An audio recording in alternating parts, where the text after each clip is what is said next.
Salut à tous.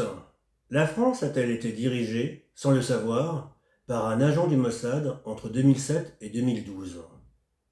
Aujourd'hui, à l'occasion de la remise en liberté de Nicolas Sarkozy, j'aimerais revenir avec vous sur une affaire mystérieuse. En 2007, la presse française et étrangère avait rapporté un fait troublant. Durant le mois de mars, pendant la campagne électorale de l'élection présidentielle, une centaine de hauts fonctionnaires avaient reçu un mail mystérieux. Un mail indiquant que Nicolas Sarkozy était un agent du Mossad. Précisément, ce mail donnait des détails. Il disait que Nicolas Sarkozy avait été recruté par le Mossad en 1983 par un réseau dirigé par trois hommes: Patrick Balkany, Pierre Lelouch et Patrick Devedjian, tous les trois gaullistes comme lui. En 1983, souvenez-vous, Sarkozy a à peine 28 ans. Il vient d'être élu maire de Neuilly-sur-Seine.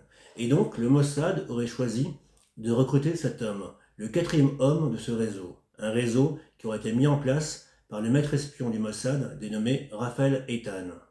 Raphaël Eitan, c'était l'homme qui était responsable de l'antenne du Mossad à Paris et qui fut notamment responsable du kidnapping et de l'assassinat à Paris de Mehdi Ben Barka, un opposant politique marocain.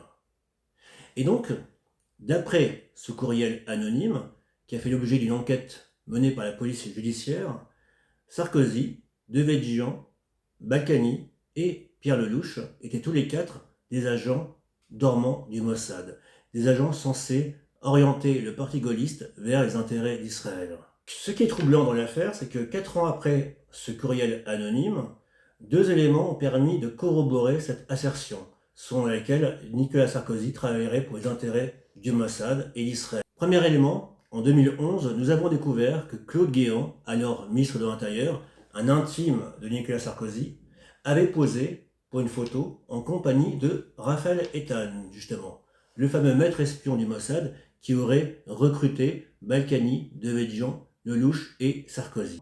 Cette photo a été capturée en 2011 lors de l'anniversaire des 30 ans de Radio J. On y voit Guéant posé tout sourire avec Eitan. Et souvenez-vous d'un point crucial sur lequel je reviendrai plus tard, Claude Guéant était le ministre de l'Intérieur au moment de l'affaire Mera, une affaire qui a fait les intérêts, elle aussi, d'Israël. Mais j'y reviendrai en détail plus tard. L'autre aspect qui corrobore cette assertion, l'autre aspect qui corrobore l'idée selon laquelle Sarkozy travaillerait pour Israël à l'époque, c'est qu'en 2011, nous avons eu une guerre déclenchée par la France contre la Libye de Kadhafi. Évidemment, la presse classique résume l'opposition de Sarkozy à Kadhafi à l'affaire du financement de la campagne électorale de 2007. Sarkozy aurait voulu étouffer l'affaire, à savoir qu'il aurait été financé par Kadhafi. Sauf qu'un point essentiel n'est jamais abordé. La chute de Kadhafi était un but de guerre d'Israël. Depuis au moins 30 ans, Israël faisait savoir, à travers différents plans, que la dislocation du monde arabe, et notamment des États considérés comme des États ennemis d'Israël, était un objectif. L'Irak de Saddam Hussein, la Syrie de Bachar el-Assad et la Libye de Kadhafi. Et souvenez-vous d'ailleurs que Kadhafi était l'un des rares dirigeants arabes à accuser ouvertement Israël pour l'assassinat de Kennedy, mais aussi pour la réalisation du 11 septembre. Enfin, rappelez-vous de ceci.